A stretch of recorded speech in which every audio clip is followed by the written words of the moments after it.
How am I provoking the mugger? The mugger's the one doing the mugging. It doesn't make any sense. It doesn't make any sense, but it doesn't need to make sense because Jimmy Dore is shooting this out so fast that his viewers can't even process all of what he's saying. Oh, Prime Minister of Germany, that sounds right. Oh, they admitted this? Well, I don't know that. Wow, that's crazy. They admitted that. They didn't. He's just lying. Jimmy Dore, who is a big opponent of aid to Ukraine. He is somebody who has lied repeatedly about Ukraine. For example, lying that the United States organized a coup against the Ukrainian government. He pushed that conspiracy theory, and when challenged on it, he couldn't respond. We're gonna watch that footage in a bit after this to show you what happens when Jimmy Dore isn't interacting with a sycophant, but actually somebody who disagrees with him and can pressure him on those disagreements. But Jimmy Dore went on Tucker Carlson's show, and on Tucker Carlson's show, he started spinning his narrative.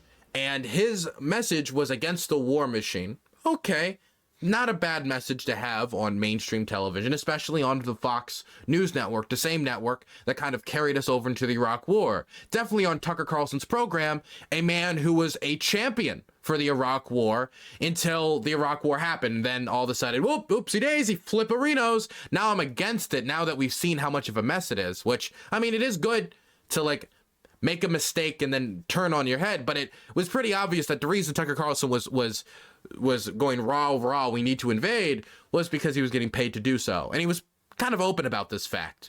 So again, I don't think there's like a really principled position that Tucker has on a lot of these foreign policy conflicts. It's just kind of like wherever the wind blows. And we can see that most clearly with the invasion of Iraq. But Jimmy Dore went on his program to rail against aid to Ukraine and rail against us, you know, being supportive towards Taiwan, sending Taiwan aid, military aid, saying that we're provoking China just like we provoked the Russians to invade. And so what I'm going to do is I'm just going to play this segment completely uninterrupted because there's a million interruptions I want to make. But I want you to have his unfiltered opinion first so you can, you know, come to your own conclusions before I give mine, because then we're going to go through it again so I can give my thoughts and go through some of the responses to this, because the responses have been insane. And some people responded to it that I was very surprised responded to this. So let's play the segment. We're the ones provoking this war, just like we provoked the war in Ukraine. We are now provoking a war with China. And who benefits? I'll tell you right now. Your enemy is not China. Your enemy is not Russia. Your enemy is the military-industrial complex, which has been fleecing this country to the tunes of hundreds of billions and trillions of dollars. How many times are we going to have a defense secretary say, hey, we can't account for $2 trillion in the Pentagon again? Which has happened twice now in my lifetime. So again, people are being the war machine cannot be stopped. Who's running this country? The war machine. It certainly isn't Joe Biden making these decisions. I would like to know who is making the decisions. And I just want to remind everybody, the United States is the world's terrorist. We just set the Middle East on fire in the last 20 years, and now we're doing a proxy war in Ukraine, which we provoked, NATO provoked, and it was just admitted that we provoked it by the former Prime Minister of Germany. And now we're trying to saber rattle with China, and they're predicting a war. Again, China's not going to invade us. China's not our enemy. We might have an economic war. That's what these are. These are economic wars. These are wars in Ukraine. It's about liquefied natural gas and making sure Germany and Russia never come together, because we fear Russia's natural resources and manpower, and we fear them getting together with Germany with their technology and their capital. And so that's why we blew up the Nord Stream pipeline. That's why we're doing the Ukraine war. This is all about hegemony, imperialism, and economics. And if there's a Marine somewhere, it's there because they're about to steal some natural resources from another country. As everybody's screaming about what a bad guy Putin is for invading Ukraine, the United States is currently occupying a third of Syria. And which third is that? It's the... Dude, can I just say quickly, I know I wasn't supposed to interrupt, but Tucker usually during his things are like, you know, constantly nodding his head. I don't know if it's just me, but he seems completely uninterested in the segment. I see him and he's usually kind of got that weird, like, kind of like slightly agape mouth, kind of like, you know how he is, you know, just specifically like that look. That's just like not here. It's like He's almost like just waiting for him to finish. Just like, okay, finish your ramble, rant, or whatever, so I can go home and, I don't know, like do a line of coke or whatever he does on his free time. Occupying a third of Syria. And which third is that? It's the third that has the oil. And how do I know we're there to steal their oil? Because the president of the United States said so. We're not even benefiting economically. That's, I mean, of course, that's the rub. Jimmy Dore. Okay, so that was it mostly uninterrupted. Now let's go through this again, and I want to push back on a few lies that he told here, the lack of nuance that Jimmy Dore's ideology requires, and the leaving out of information that paints a very deceptive picture of the war in Ukraine and a potential geopolitical conflict between America and China over, say, Taiwan. So let's start from the top and go through it again. We're the ones provoking this war, just like we provoked the war in Ukraine. Okay, so right off the bat, he is talking about we are the ones provoking war with China. Now, it is, I do think, slightly ironic for this to be said as Chinese spy balloons are flying over the United States. I do think that's kind of ironic. Not super relevant, but I did want to bring that up. Now, what a lot of people don't pay attention to is Chinese media. And I pay attention to Chinese media the same way I try to pay attention to Russian media. Not to the same extent. I pay attention to Russian media a lot more than I do Chinese media because I want to understand what the government's trying to say to their domestic audience and trying to prep them for, right? Because you could see the Russian government pump out propaganda into the lead up to mobilization that gave a lot of signs that mobilization was coming when you talk about state-run media. And you could see a lot of those same trends in China when it comes to state-run media. They would pump out a bunch of stuff before new policies come out, stuff. That's just like how state media a lot of times operates. Anyway, so when we talk about China, this isn't even just a state media problem. This is a government problem. They have openly said multiple times that if Taiwan does not come back to them, even though they say come back to them, even though the Chinese Communist Party, the CCP, has never, ever, ever, ever under the entirety of existence ever ruled over the island of Taiwan. There was Chiang Kai-shek's government, which ruled over Taiwan. There was Japanese occupation that ruled over Taiwan. There was like European military bases that ruled over Taiwan. There was the Republic of Formosa. There was like different Chinese dynasties. The CCP has never ruled over Taiwan, but you know it claims as the mantle of the Chinese people that anything that any nation that speaks their language or has roots in China is their territory, it's theirs, even if it wants to be separate, right? Kind of like the British, what the British would have said during 1776. These are British citizens. You're not allowed to leave. I don't care if you want this silly thing called voting and representation without taxation. That's silly. Kind of a similar view. The only difference is they haven't been, like, there was never this time where like 80 years afterwards, after we made the split, that the British was like, oh, one day we're gonna bring you back. Like, they kind of let go. The Chinese government is not doing that for Taiwan, and that is because Taiwan is in a very strategically important position. And if the Chinese wanted to gain control over the South China Sea, because it makes claims over the South China Sea that violates the territorial waters of, and I'm going to list the countries, okay, because it's a lot of them, of course, Taiwan, the Philippines, Malaysia, Brunei, Vietnam, and I believe possibly Japan, but I think that's also kind of like a separate dispute when it comes to the Senkaku Islands. And so I would think that sailing your ships through the territorial waters of all those countries and saying this is ours, including stopping Filipino fishermen from being able to fish in their historic fishing grounds and violating Filipino sovereignty by putting out your naval vessels and harassing Filipino fishermen, that is provocative. The Chinese government saying that if the Taiwanese government, the Taiwanese democracy, does not relinquish itself and come back into the fold and adopt a system of one country, two systems, like Hong Kong has. And we've seen how democracy has been whittled down in Hong Kong, where now in Hong Kong, if you boo during the Chinese national anthem, you can get thrown in prison for 5 years. 5 years for that. We've seen their civil liberties whittled down as the Chinese went back on the promises they made when Hong Kong was handed over.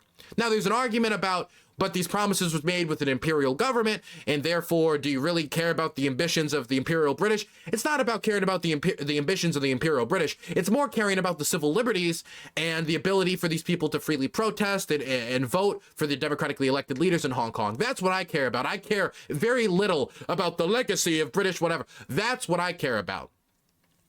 But the Chinese government in Beijing does not care about that at all.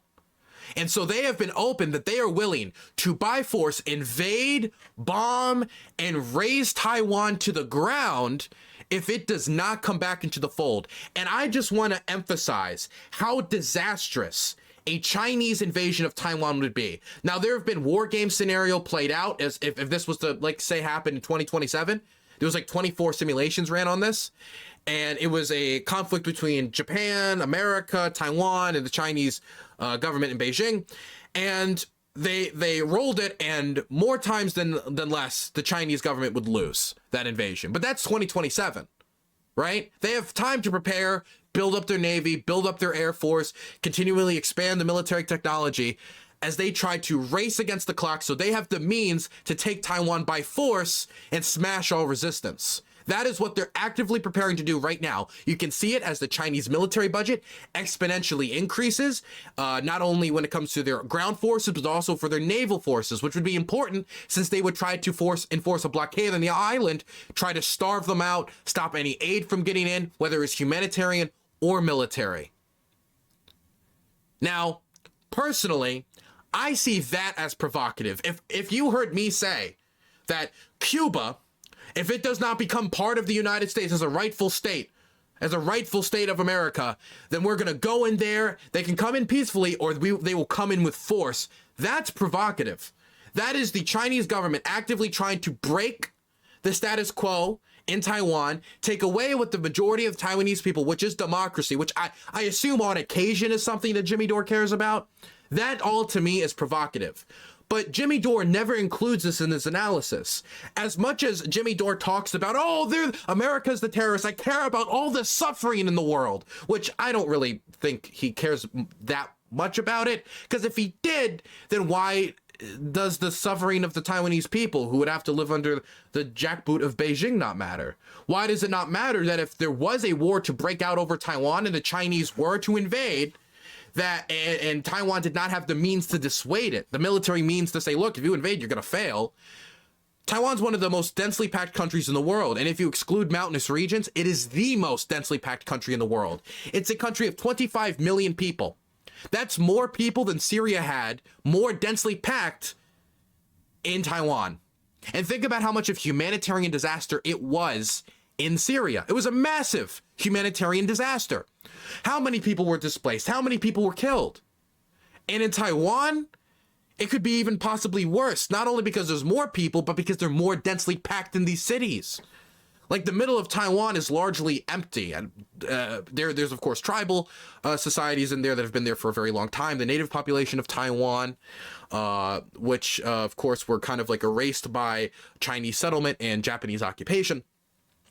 But it would be these big cities where we'd see the massive, massive casualties. And where would all these refugees go? Well, a lot of them are not going to go towards China. A lot of them are going to run away as fast as possible to California, to Washington, to Seattle, to LA. That's what they're going to head towards. Because not only because there's a huge Taiwanese community over there, also Hawaii, but also because it's one of the closest friendly nations they could head towards.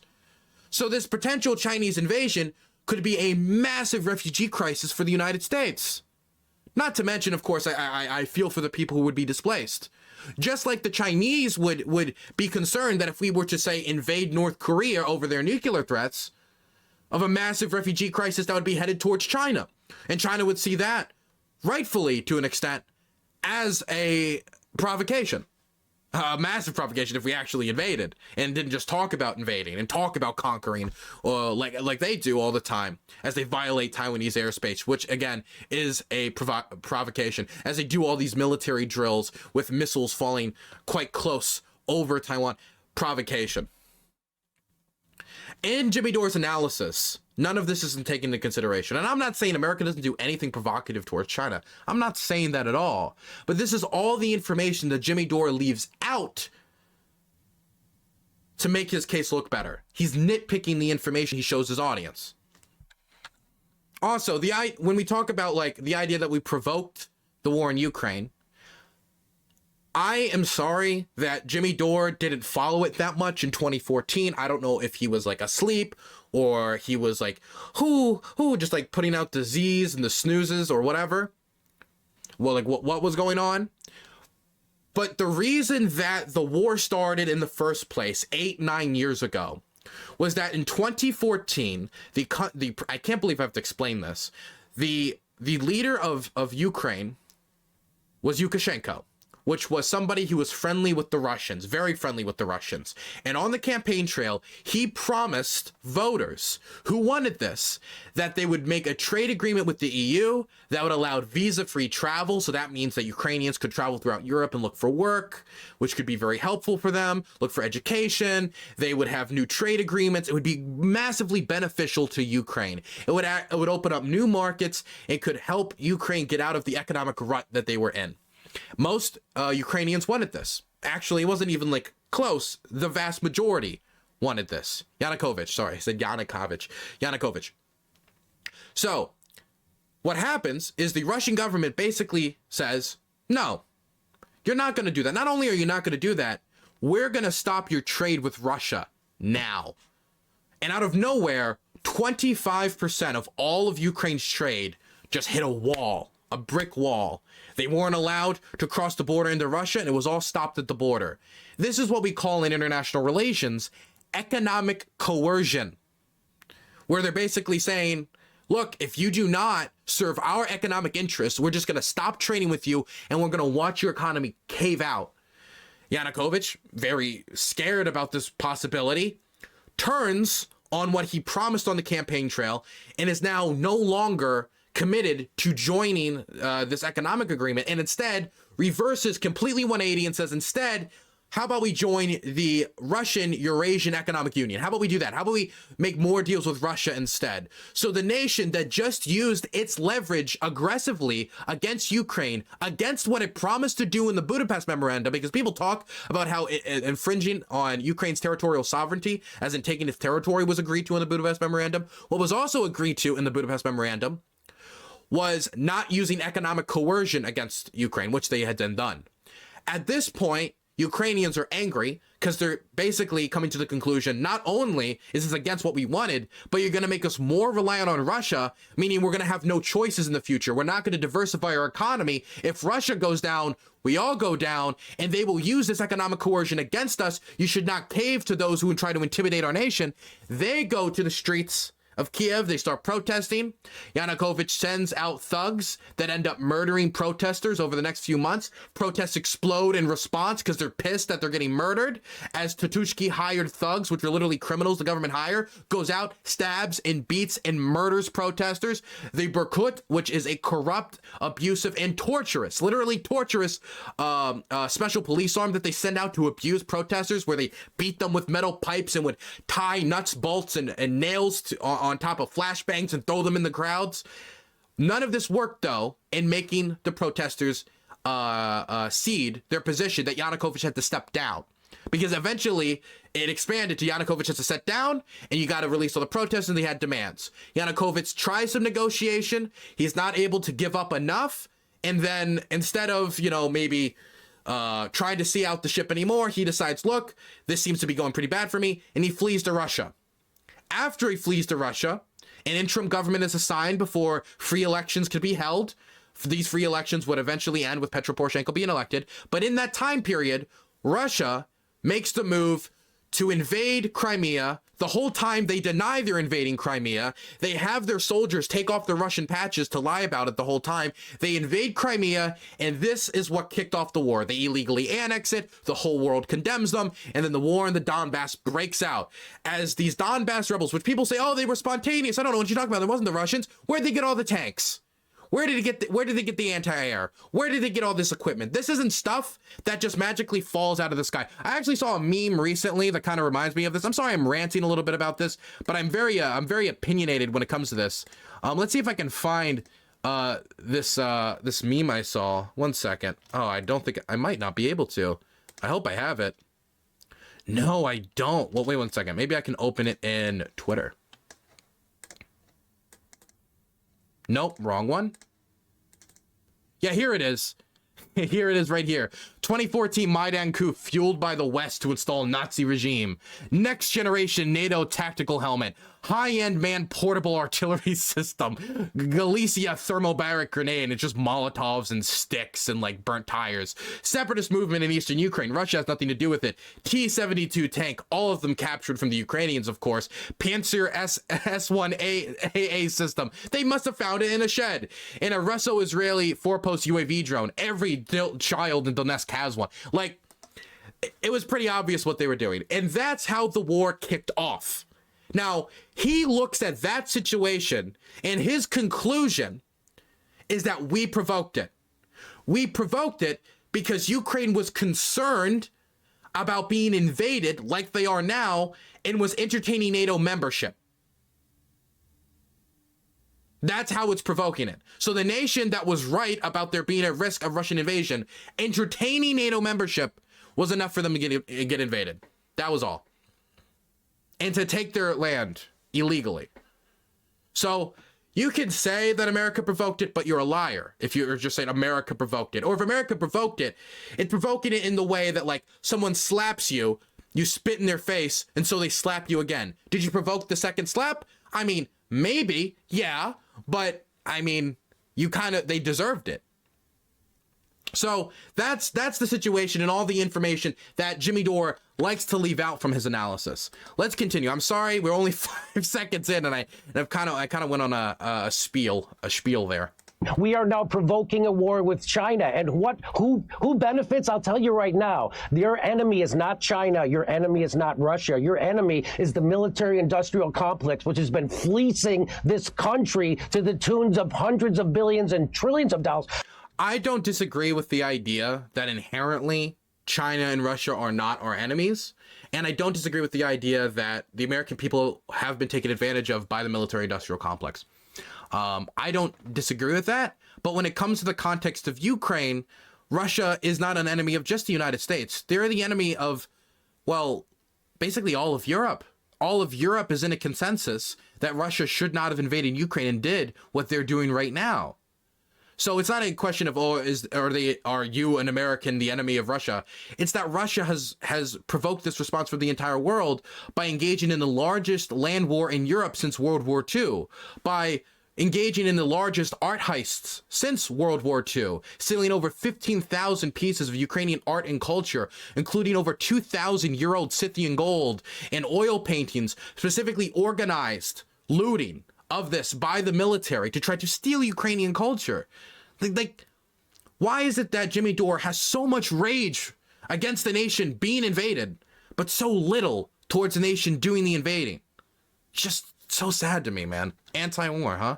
How many times are we going to have a defense secretary say, hey, we can't account for $2 trillion in the Pentagon again? That, like, we do need to complete an audit in the Pentagon. I agree with that. Which has happened twice now in my lifetime. So again, people are being, the war machine cannot be stopped. Who's running this country? The war machine. It certainly isn't Joe Biden making these decisions. I would like to know who is making the decisions. And I like that. I hear this all the time. Joe Biden isn't making these decisions. People think because Joe Biden fumbles on a few of his words during speeches, that means like he's like literally brain dead and can't make decisions. He doesn't have any idea what he's doing. This is a guy with how many years of foreign policy experience on the Foreign Affairs Committee, as his time in vice president. Joe Biden, from within the Biden administration, was one of the biggest critics over and continued involvement in Afghanistan, and was the person in his administration, during the current administration, who, while many of his staffers were saying, no, we need to stay in Afghanistan, the situation, like we can't leave, we got to continue the mission. He was the one who said, no, we are withdrawing. We have been there for too long. We cannot bump another $1 trillion into this failed mission unlike the mission in Ukraine, where we've seen much more military successes with a lot more cents on the dollar. And he made the withdrawal. And of course, there's many critiques to be made with the withdrawal, but he was the one who made that call. We all of the information that's come out about how that decision was made behind the closed doors in the Biden administration, Biden was the one who was making the call to do this, as people around him were discouraging him from making that move. I do not know why everybody assumes that Biden is just a brain dead buffoon, dragging his knuckles through every meeting, having no clue what's going on. But I would like to see, like, okay, Jimmy, he says he'd like to know who's really running the show.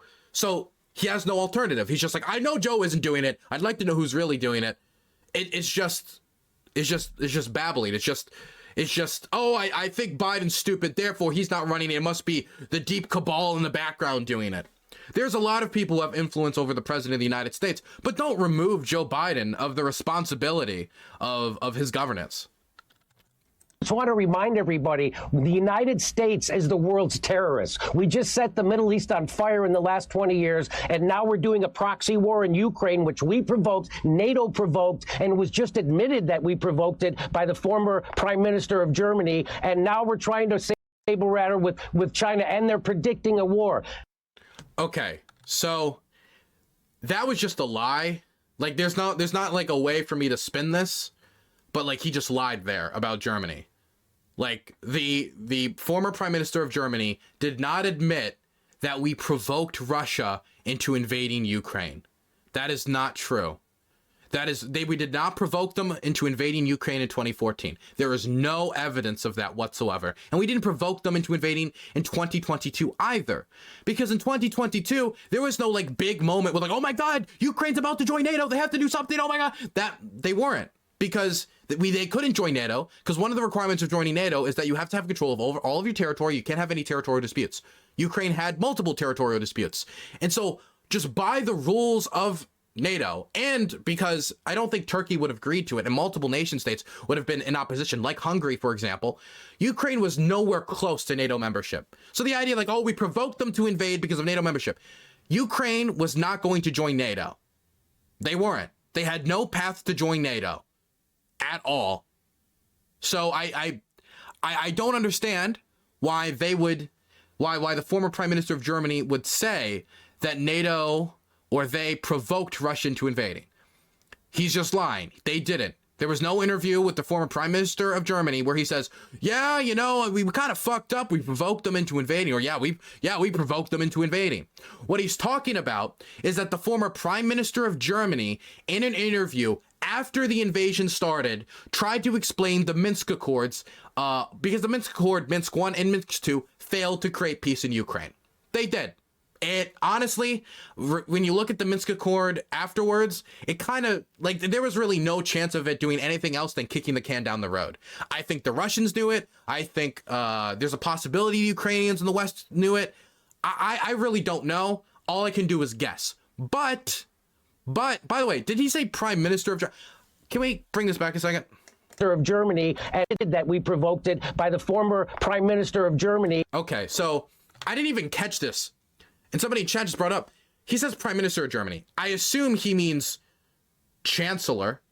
I can't believe this just hit me. Okay, so there's another level of the lie here. Number one, it's the Chancellor. Number two, what he's talking about is that the Chancellor said, hey, the Minsk Accord was buying the Ukrainians time to prepare themselves for the next Russian invasion, for the next time the fighting would happen. Now, there's a few ways to analyze this. The first way to analyze this is, hey, you failed to create peace in Ukraine, and you developed an economic policy of being intertwined with Russia, and we were relying on Russia and hoping that would keep peace, and that failed, and now you're trying to cover your ass. That's the first way you can analyze it, right? The second way you can analyze it is, yeah, they're telling the truth, right? Now, it depends on whether Jimmy Dore trusts Angela Merkel. Any other day of the week, anything Angela Merkel said, he would say is a lie, but now, all of a sudden, he trusts her. Either way, though, if it's the first instance, then Jimmy Dore's point is completely null and void. But let's say it's the second point. How does that mean we provoked them into invading? Russia invades Ukraine, tears it apart, steals land. Minsk 1 and Minsk 2 is signed. Minsk 1 and Minsk 2 is signed in this vision of the future and in this vision of the past, under the idea of, look, this doesn't bring peace, but this buys us time to get ready for the next time Russia invades. Then, down the line, Russia invades and they're more prepared. How is that a provocation? Is it really a provocation for me to get ready for you to beat my ass? If I knew that someone was going to come and mug me and I bought myself a week to be ready for them to go and mug me so I could defend myself, how am I provoking the mugger? The mugger's the one doing the mugging. It doesn't make any sense. It doesn't make any sense, but it doesn't need to make sense because Jimmy Dore is shooting this out so fast that his viewers can't even process all of what he's saying. Oh, Prime Minister of Germany, that sounds right. Oh, they admitted this? Well, I don't know that. Wow, that's crazy. They admitted that. They didn't. He's just lying. He's just lying. It doesn't make any sense. I've provoked the mugging by learning self-defense classes. Oh my God. And now we're trying to saber rattle with China, and they're predicting a war. Again, China's not going to invade us. China's not our enemy. We might have an economic war. That's what these are. These are economic wars. By the way, just notice how he doesn't even mention Taiwan in any respect whatsoever. Like Taiwan, like he does, it's completely off the mind, doesn't care. Like, oh, they're not going to invade us. You're right. China's not going to invade the United States. I mean, obviously they're going to spy on the United States, but they're not going to invade the United States because it would be silly for them to do it because they would fail. So they're instead trying to invade other countries in the Pacific, like Taiwan, in order to garner a hold there, as they bully other countries in the region through claiming their territorial waters. But he's never going to call that a provocation. And this is the thing. I unironically have multiple criticisms of American foreign policy when it comes to Europe and NATO, and when it comes to the United States and how it's managed itself in the Pacific. Obviously, Vietnam is going to be one of the more obvious, like, easy W's I could point to. Our lack of action on Myanmar, considering, hey, it's not strategically important, so we're not really doing anything to try to stop the violence. We're not getting involved at all. I think that's really bad.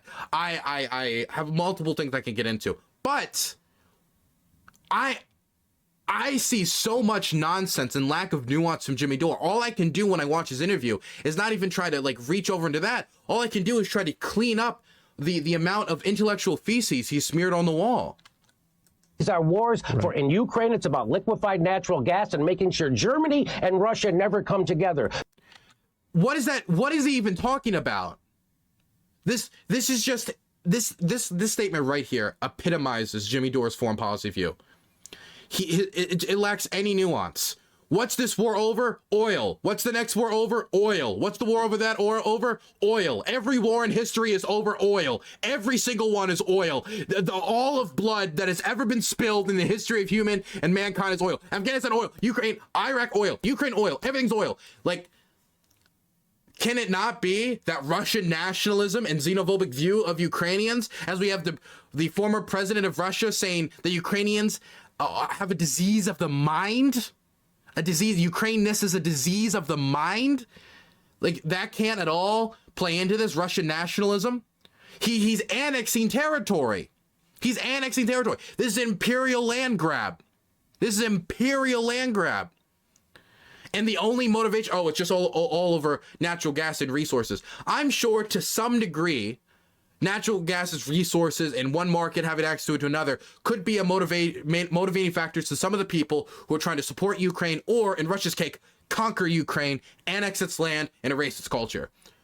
But his whole thing is just narrowing down the full amount of factors into one thing to just say it's another resource war. Don't care about it. So we don't need to pay attention to the Ukrainian struggle for freedom, the Ukrainian struggle for independence, this young, fragile Ukrainian democracy, which is on stilts right now.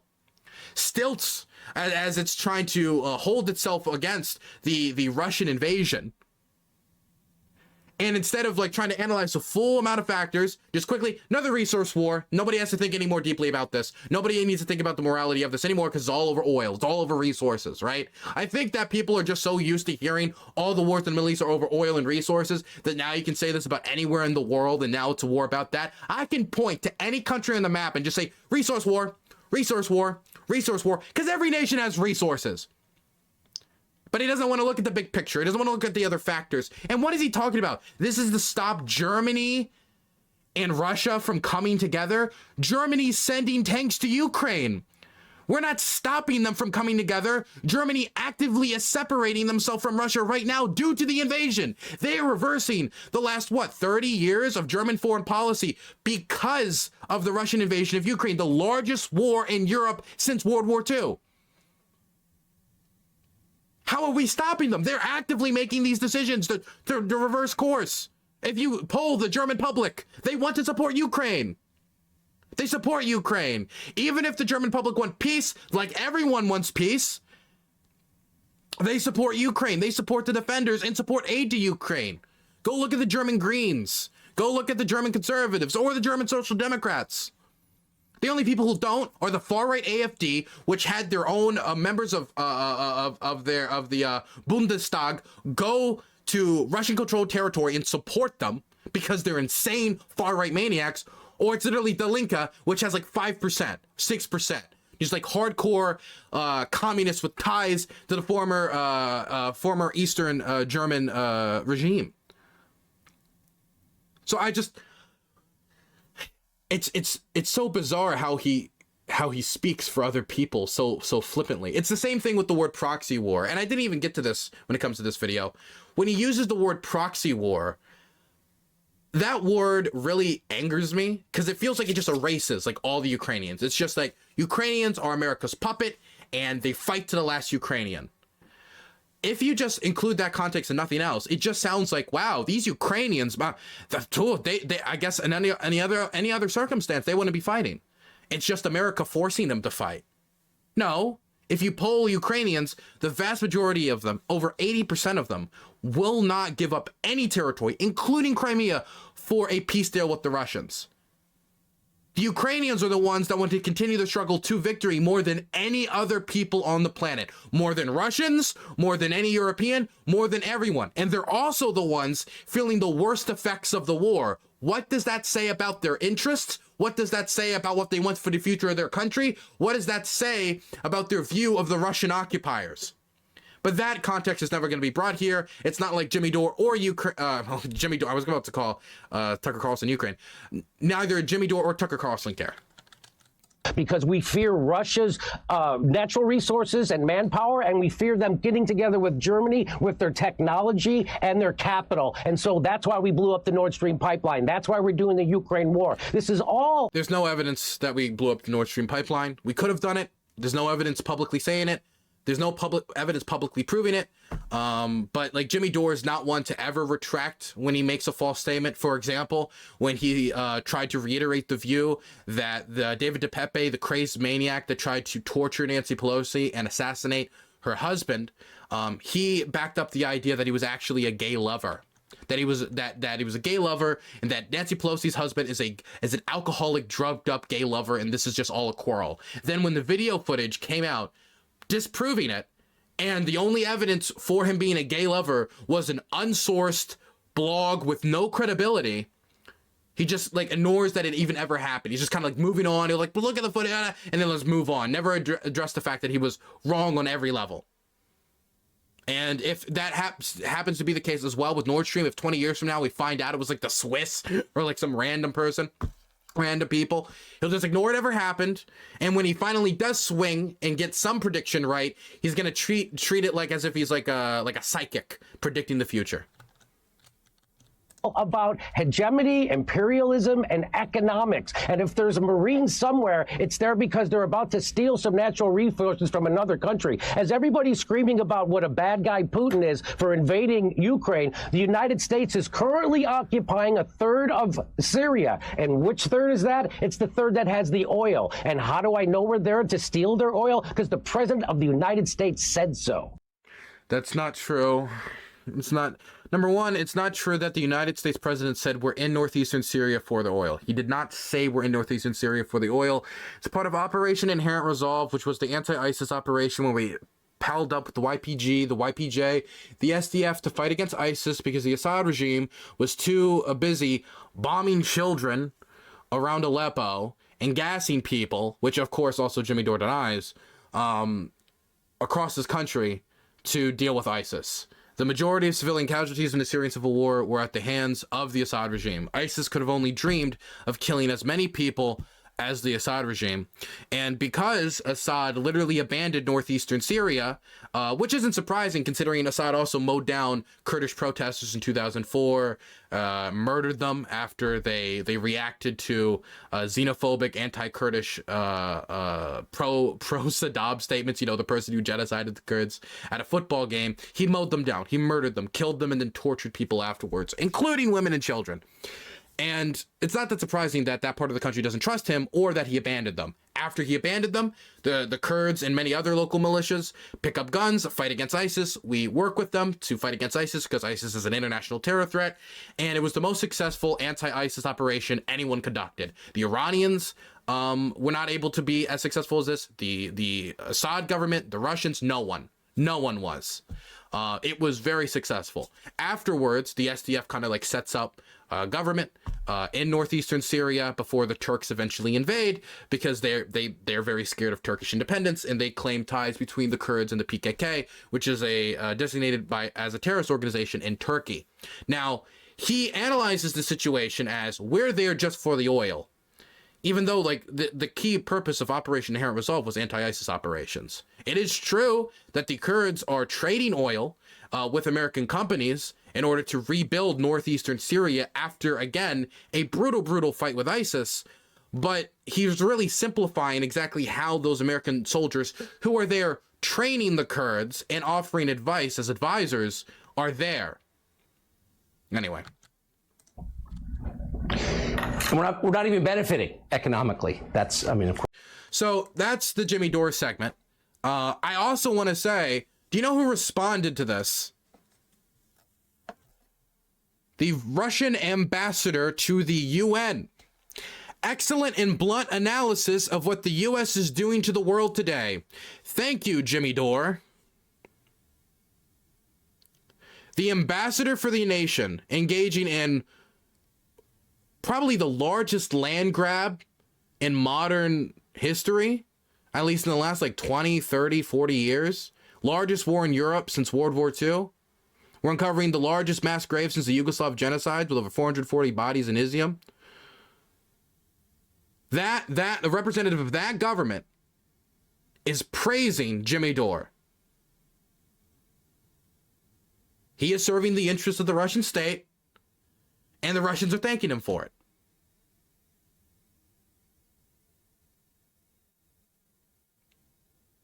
It's honestly quite embarrassing. If I found out that the Russian ambassador said this about me or anyone I knew, I would feel unbelievably embarrassed. But for Jimmy, he probably put a fucking smile on his face. Let's keep going. We got a few other things I wanted to show you guys. One other thing, when Jimmy is confronted on anything he says about Ukraine by people who, I don't know a little bit more about what they're saying, he runs away because he can't be challenged. He's really bad at being challenged intellectually. Here's a great example on it. When he was on PSA Sitch's and Friended Forever's show, which I've been on for, as well, he was confronted by PSA Sitch and Adam Friended over the fact that he has claimed multiple times that the United States organized a coup against the Ukrainian government. And the whole time they were asking for evidence, and they brought up the Nuland phone call. Then PSA Sitch said, yes, I've listened to the Nuland phone call. It doesn't say anything you're claiming it says. Then after that, Jimmy gets angry. The guy on the left here, Kurt Menzinger, he kind of just yells over them, tries to kind of like just shut it down. That's the large interaction that happens here. And eventually when PSA Sitch is like, look, Jimmy, I want you to answer this question. I want you to answer my questions on this because you're the ones who made this claim multiple times on your show. Do you have any evidence to back it up? He leaves the podcast. Let's play it. One of the main. Really going to debate this? You're going to debate whether. Take care, you guys. This has been fun. Thanks for coming on, Jimmy. Take care. Okay. And I really appreciate you saying Listen. One of the main. Really going to debate this? You're going to debate whether. Take care, you guys. This has been fun. Thanks for coming on, Jimmy. Take care. Okay. And I really appreciate you saying Listen. I was funny. I think I have a spot for them in my heart. But I'm not going to do this. Objectively false. You don't care. I'm not going to do this. That you said. You don't even know. This isn't an economic proxy. You don't even know what I'm going to say about the Nuland phone call. No, what I'm just saying cares is that about Nuland? I know what none you're of this gonna say. matter. You're What wrong. Kurt is saying is right. It was that it doesn't matter. What's your end point? That we should be helping wait, spending if it $100 billion doesn't in Ukraine or if not. it We're doesn't there for the matter- same reason we did Libya, Wait, for the same reason we did everyone Iraq, knows for the that same that's- reason we did Afghanistan and Yemen, and now we're doing Somalia and Ethiopia for the same reasons. That's the same reason we're there. And any discussion about it is just stupid. Jimmy, And so you I know appreciate that you, and I that's thanks for not- having me. I'm sorry. You couldn't throw out a more politically hacky message where he's like, I want evidence for it. Why? I don't care about the evidence. I don't care about the evidence, even though he's made this claim dozens of times on his show. We're there for all the other regions. Talking point, dialogue tree. I don't care. I don't need to answer the questions. Goodbye. Like, this is embarrassing. Oh, by the way, can I just say, somebody just brought this up in chat. Twitter videos have been so busted, man. I don't know what I can't play this. It seems like it's like every time I play a video now on Twitter, it's like it delays the audio, it delays the video. Anyway, let's finish the clip. Hopefully it works now.